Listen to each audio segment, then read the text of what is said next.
को कंटिन्यू रखते हैं 101 से 200 question very fast without any delay. Start करते हैं। कक्षा 7th के छात्रों में गणित विषय के प्रति रुचि पैदा करने के लिए शिक्षक को कौन सा तरीका अपनाना चाहिए? ए, कमजोर छात्रों के लिए अतिरिक्त कक्षाओं की व्यवस्था करना चाहिए। 2, गणित विषय को 2 कालांश देना चाहिए। तीसरा, छात्रों को आकर्षक पुस्तकें उपलब्ध कराना चाहिए। चौथा, गणित पहेलियों तथा अन्य मनोरंजन क्रियाओं के द्वारा किया जाना चाहिए। इसमें 1, 2, 3 तो गलत ही है। चौथा ये सही है क्योंकि गणित पहेलियों और मनोरंजन क्रियाओं से करने से बच्चों में रुचि पैदा होगी। तो right answer is 4th D. करते हैं क्वेश्चन नंबर 103। एनसीएफ 2005 मानता है कि गणित सूचना एवं तर्क का एक निश्चित तरीका निहित है। नीचे दिए गए विकल्पों में वो कथन चुनिए जो उपरोक्त सिद्धांत का पालन नहीं करता है। तो ए, उसे पढ़ाने की विधि। बी, आंकिक प्रश्नों को हल करने के लिए विद्यार्थियों को निर्धारित सूत्र बताना। सी, पाठ्य पुस्तकों को प्रयुक्त सामग्रियों के लेखन का तरीका। डी, कक्षा के लिए चुने गए क्रियाकलाप। तो इसमें ए, पढ़ाने की विधि और सी, पाठ्य पुस्तक सामग्री लिखने का तरीका बताना या क्रियाकलाप कराना, ये पॉजिटिव है। इसमें सबसे निगेटिव है तो केवल निर्धारित सूत्र बता देना और गणित सॉल्व करने के लिए तो यही निगेटिव है। तो राइट आंसर इज बी। इसमें नहीं पूछा है तो राइट आंसर इज बी। विद्यार्थियों को निर्धारित सूत्र बताना, बस ये गणित का वो नहीं है, इसलिए राइट आंसर इज बी।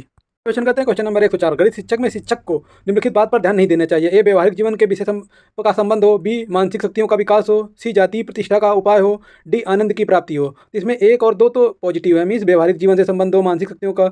इसमें सी सही है, तो जातीय प्रतिष्ठा का उपाय हो ये नहीं होना चाहिए। तो right answer is C. Next question करते हैं क्वेश्चन नंबर 105। ये वास्तविक है कि गणित को बहुत से छात्र कठिन समझते हैं, अतः स्कूल और शिक्षक द्वारा ठोस कदम उठाए जाने चाहिए जिससे छात्रों को गणित के स्तर को बढ़ाया जा सके। उपरोक्त दृष्टिकोण है। 1, माध्यमिक शिक्षा बोर्ड का। बी, मुदलियर आयोग का। सी, शिक्षा नीति 1986 का। डी, राधाकृष्णन आयोग का। इसमें राइट आंसर है सी। ये है शिक्षा नीति 1986 का। तो right answer is C. Next question करते हैं क्वेश्चन नंबर 106। शैलजा विभिन्न तरीकों से संख्या को व्यक्त कर सकती है। उदाहरण के लिए वो 4 को 2 + 2 और 4 को 1 + 3 की तरह व्यक्त कर सकती है। तो संख्या की किस विकासात्मक अवस्था पर है? ए, सक्रिय अवस्था। बी, परिणात्मक अवस्था। सी, विभाजनात्मक अवस्था। डी, गुणनखंडीय अवस्था। तो इसमें एडिशन का है 4 = 2 + 2, 4 = 1 + 3। तो ये ए है सक्रिय अवस्था, क्योंकि परिणात्मक और विभाजनात्मक और ये नहीं है। तो right answer is a. Next question करते हैं क्वेश्चन नंबर 107। एक विद्यार्थी गिलास में भरे हुए पानी को गिलास का आयतन बताता है। छात्र को क्या स्पष्ट नहीं है? ए, आयतन की अवधारणा। बी, आयतन की माप। सी, आयतन का सूत्र। डी, आयतन की इकाई। उसे राइट आंसर है इसका ए, आयतन की अवधारणा, क्योंकि माप, सूत्र और इकाई से कोई संबंध नहीं है। इसमें आयतन की अवधारणा ही उसको समझ नहीं है, इसलिए वो गलत बता रहा है। तो right answer is a. Question करते हैं क्वेश्चन नंबर 108। समानतः गणित सीखना कठिन है क्योंकि ए, इसकी प्रकृति मूलतः अमूर्त है। बी, बच्चे इसे पढ़ना नहीं चाहते। सी, शिक्षण पद्धति त्रुटिपूर्ण है। डी, गणित के अच्छे शिक्षक उपलब्ध नहीं है। इसका राइट आंसर है ए, क्योंकि गणित अमूर्त है इसलिए ये कठिन है। बाकी ऑप्शन गलत है क्योंकि रुचि बच्चों की शिक्षक नहीं जानता, ये नहीं हो सकता। तो right answer is a.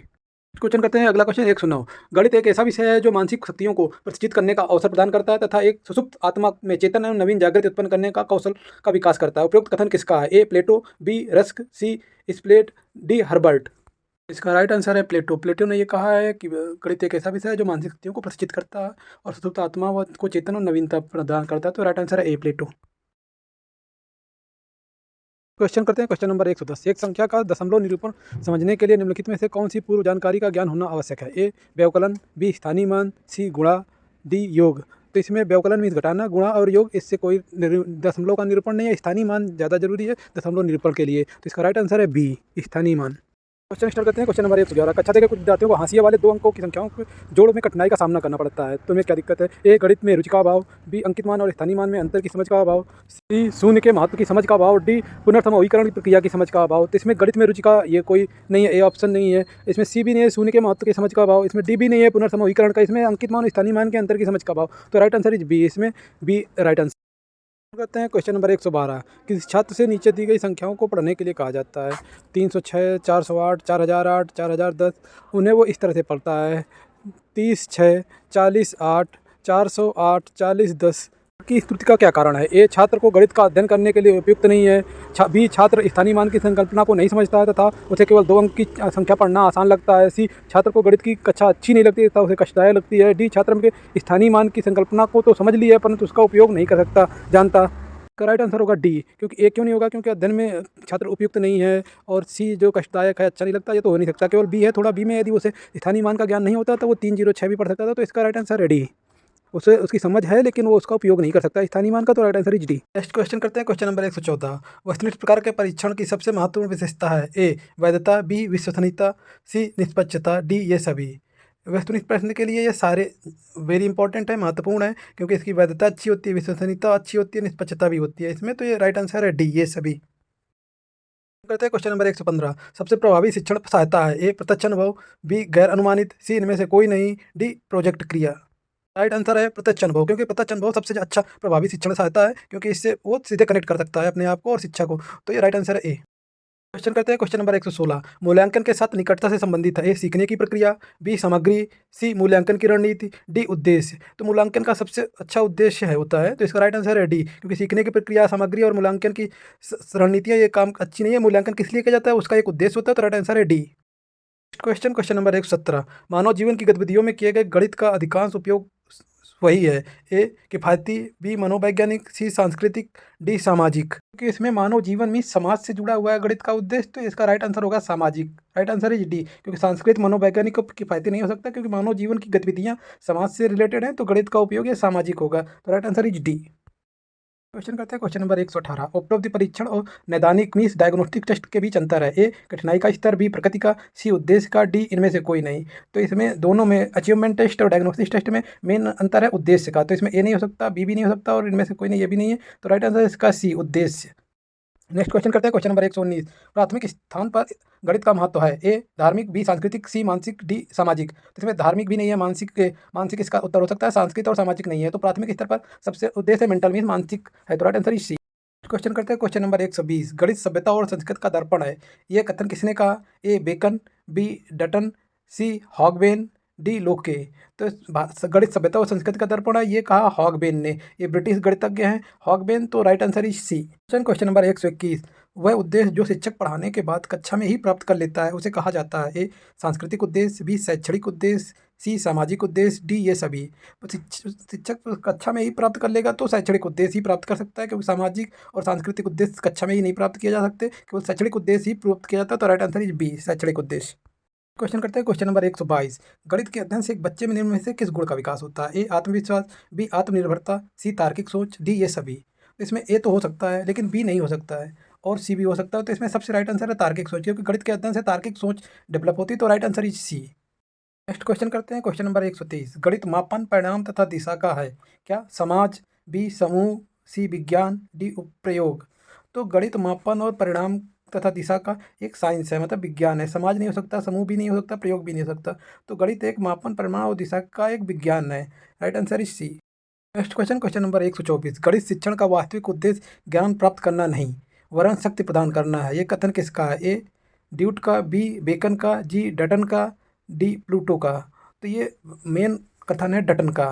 Dutton ने कहा है कि ये केवल ज्ञान प्राप्त करना मीन्स मतलब इन्फॉर्मेशन कलेक्ट करना नहीं है, बल्कि एक तार्किक सोच डेवलप करना है, तो इसका राइट आंसर है सी डटन।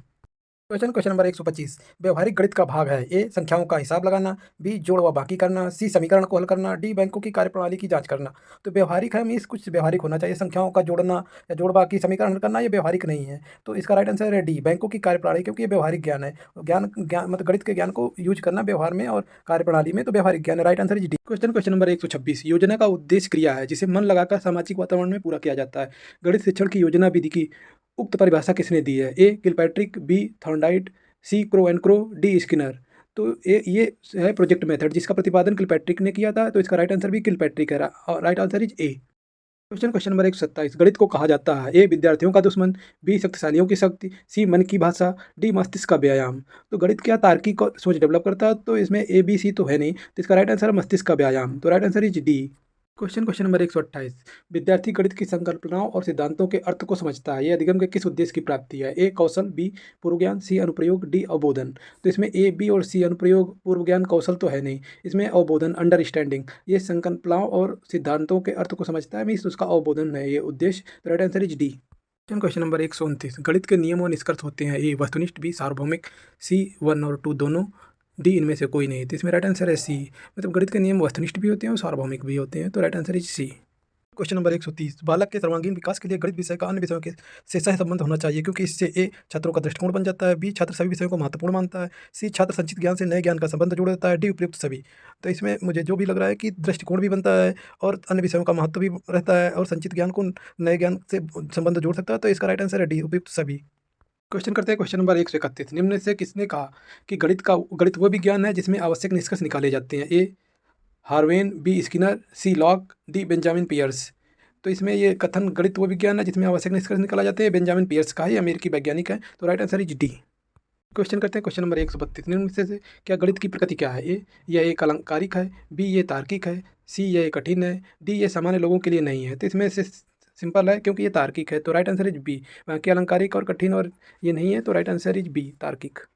क्वेश्चन नंबर 133 गणित का विज्ञान है। ए स्थान, बी गणना, सी मानव का जीवन, डी शिक्षा। तो इसमें स्थान, मानव का जीवन, शिक्षा तो नहीं है, विज्ञान का गणित एक गणना है, तो right answer is B. Question करते हैं क्वेश्चन नंबर 134 आकृतियों की इकाई के से अध्यापक विद्यार्थियों से आकृति के उपयोग की सहायता से किसी भी चित्र की रचना करने के लिए कहता है। इस क्रियाकलाप से निम्नलिखित में से कौन सा उद्देश्य प्राप्त किया जा सकता है? ए अनुप्रयोग, बी ज्ञान, सी समझ बोध, डी रचना और सृजन। तो आकृतियों से कोई चित्र बनाना एक सृजन है, सृजनात्मकता या रचनात्मकता डेवलप होती है, तो इसका राइट आंसर है डी। बाकी अनुप्रयोग, ज्ञान और समझ नहीं है, इसका राइट आंसर है डी।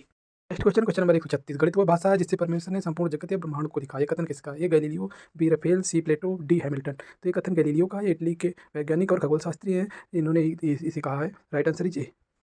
क्वेश्चन नंबर 137 गणित शिक्षण के प्रेरणात्मक सिद्धांत के सूत्र हैं। ए सक्रियता, बी सजीवता, सी दोनों, डी इनमें से कोई नहीं। तो इसका राइट आंसर है दोनों। सक्रियता और सजीवता दोनों प्रेरणात्मक शिक्षा के सूत्र हैं, तो right answer is C. Question number 138 गणित की शिक्षा का मुख्य उद्देश्य है। ए ज्यामिति के प्रमेय और उनके प्रमाणों का स्वतंत्र रूप से सृजन करना, बी विद्यार्थी को गणित समझने में सहायता करना, सी उपयोगी क्षमताओं का विकास करना, डी बच्चों की गणितीय प्रतिभाओं का विकास करना। इसमें मुख्य उद्देश्य है, तो इसमें ज्यामिति और स्वतंत्र रूप से सृजन करना ये नहीं है, बी भी नहीं है समझने में सहायता करना, डी भी नहीं है क्षमताओं का विकास। यह है कि क्योंकि गणित है तो केवल गणित का मुख्य है, तो गणितीय प्रतिभाओं का विकास करना। इसका राइट आंसर है डी बच्चों की गणितीय प्रतिभाओं का विकास करना। नेक्स्ट क्वेश्चन नंबर 139 निम्नलिखित में से कौन सा प्राथमिक स्तर पर गणित शिक्षण की पाठ्यचर्या अपेक्षाओं के साथ मेल नहीं खाता? इसमें नहीं है। तो ए भिन्न को पूर्ण के अंश में व्यक्त करना और प्रदर्शित करना तथा सरल भिन्नों को व्यवस्थित करना, बी वर्गीकृत आंकड़ों के निरूपण का विश्लेषण करना तथा निष्कर्ष निकालना, सी दैनिक जीवन की तार्किक कार्यप्रणाली तथा गणितीय सोच के बीच संयोजन का विकास करना, डी मानक परिकलन प्रणाली से संख्या संबंधी संक्रियाओं के करने में भाषा और प्रतीक चिन्हों का विकास करना। तो इसमें ए तो है क्योंकि भिन्न को पूर्ण अंशों में और उनको व्यवस्थित करना है, तो ये तो सही है। बी थोड़ा वो है क्योंकि ये निरूपण है। सी दैनिक जीवन से है, तो ये भी प्राथमिक स्तर के लिए सही है। डी भी सही है क्योंकि मानक प्रणाली के साथ संबंध करना और भाषा और प्रतीक चिन्हों का विकास करना। तो इसमें बी ही है जो निगेटिव है, क्योंकि इसमें आंकड़ों का निरूपण और विश्लेषण करना और निष्कर्ष निकालना ये प्राथमिक स्तर का नहीं है, तो इसका राइट आंसर है बी। क्वेश्चन नंबर 140 निम्नलिखित में से कौन सा गणितीय प्रक्रम नहीं है? ए पक्षांतर, बी मानस दर्शन, सी कंठस्थ करना, डी आकलन। तो कंठस्थ करना जहाँ जाए गणितीय तार्किक है गणित, इसलिए इसमें कंठस्थ करना कोई नहीं है, तो इसका राइट आंसर है सी। बाकी पक्षांतर, मानस दर्शन, विजुअलाइजेशन, आकलन ये सारे हैं, और इसका राइट आंसर है सी कंठस्थ करना ये गणित प्रक्रम नहीं है।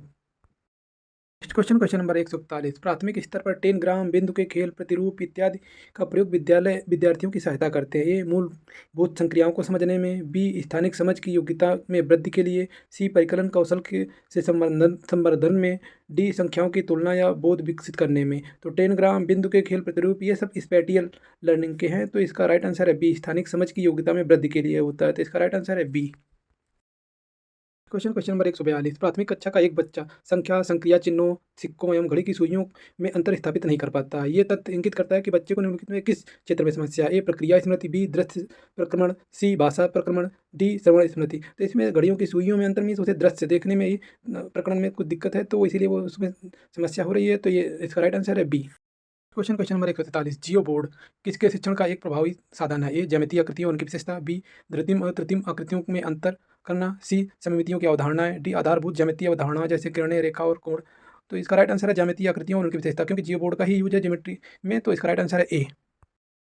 क्वेश्चन नंबर 144 निम्नलिखित में से कौन सा कथन गणित की निर्माणवादी मत कंस्ट्रक्टिव दृष्टिकोण के साथ है? ए गणित सीखने के तथ्यों के बारे में है, बी सत्य की खोज के लिए गणित की आवश्यकता होती है, सी गणित पूरी तरह से वस्तुनिष्ठ है, डी विजुअलाइजेशन गणित का एक महत्वपूर्ण पहलू है। तो इसमें बी सी डी तो नहीं मैच खाते हैं, क्योंकि सत्य की खोज के लिए गणित का कोई नहीं, साइंस भी है और भी सब्जेक्ट है। सी वस्तुनिष्ठ नहीं है गणित, केवल विजुअलाइजेशन के लिए भी नहीं है इतना, तो राइट आंसर है इसका ए गणित सीखने के तथ्यों के बारे में है। नेक्स्ट क्वेश्चन नंबर 145 गणित पढ़ना तार्किक और सोच क्षमताओं को विकसित करने का एक साधन है। ए गुणात्मक, बी आगमनात्मक, सी निगमनात्मक, डी मात्रात्मक। इसका ए आंसर तो नहीं है, बी भी नहीं है, क्योंकि इंडक्टिव मेथड और गुणात्मक ये नहीं है। इसका राइट आंसर है निगमनात्मक मीन्स डिडक्टिव मेथड। इससे क्या है, पढ़ना तार्किक सोच क्षमता विकसित करना एक निगमनात्मक साधन है, तो इसका राइट आंसर है C. Next question question number 146। प्राथमिक विद्यालय के बच्चों को गणित पढ़ाते समय पाठ्य योजना बनाने का महत्वपूर्ण पहलू निम्नलिखित में कौन सा है? ए पाठ्य पुस्तक के अनुक्रम के बाद, बी संरचित तरीके से गणित अवधारणाओं को प्रस्तुत करना, सी छात्रों को अवधारणाओं के निर्माण की अनुमति देने के अवसर प्रदान करना, डी लेखन गतिविधियों और संदर्भों के लिए प्रश्न करना। इसमें ए तो पाठ्यक्रम अनुक्रम के बाद ये नहीं है, संरचित भी नहीं है। इसका राइट आंसर है सी, जिसमें बच्चों के लिए अवसर प्रदान करना अवधारणाओं के निर्माण के लिए। तो right answer C. Question question number 147। निम्नलिखित में से कौन सा गणित के काम करने के कारक हो सकता है? ए जेंडर, बी सामाजिक सांस्कृतिक पृष्ठभूमि, सी गणित की प्रकृति, डी व्यक्ति की क्षमता। इसमें जेंडर और सामाजिक सांस्कृतिक पृष्ठभूमि तो नहीं है, इसमें सी और डी ही है और दोनों ही जरूरी हैं, लेकिन इसमें एक ही आंसर होना चाहिए, तो इसलिए गणित की प्रकृति ज़्यादा हो सकता है। वैसे व्यक्ति की क्षमता भी है, लेकिन इसमें अब एक ही आंसर है, तो राइट आंसर सी हो सकता है। राइट आंसर इसी गणित की प्रकृति। क्वेश्चन करते हैं क्वेश्चन नंबर 148। निम्नलिखित में कौन सा विषय एनसीएफ 2005 के अनुसार प्राथमिक गणित पाठ्यक्रम का हिस्सा नहीं है? ए टेसेलेशन, बी सिमेट्री, सी पैटर्न, डी रेशियो। तो एनसीएफ 2005 के अनुसार बाकी ए बी सी तो है, लेकिन रेशियो प्राथमिक स्तर पर नहीं है, तो इसका राइट आंसर है सी रेशियो। Question number 149। वास्तविक जिंदगी से गणित का संबंध बनाने के लिए और अंतर विषयों को विकसित करने के लिए निम्नलिखित में से किस मूल्यांकन योजना का उपयोग किया जा सकता है? ए क्षेत्रीय भ्रमण, मौखिक परीक्षा, ड्रिल, कार्यपत्रक, बी सर्वेक्षण परियोजना जांच सूची, सी क्षेत्रीय भ्रमण मौखिक परीक्षा जांच सूची, डी क्षेत्रीय भ्रमण सर्वेक्षण परियोजना। इसमें ए में मौखिक परीक्षा आ गई जो इसको निगेटिव कर रही है, बी में जांच सूची आ गई और सी में भी जांच सूची आ गई, तो इसका राइट आंसर है सी क्षेत्रीय भ्रमण सर्वेक्षण परियोजना, जो इसको सामाजिक गणित का संबंध स्थापित करती है वास्तविक जीवन से। तो राइट आंसर है डी क्षेत्रीय भ्रमण सर्वेक्षण परियोजना। Question question number 150।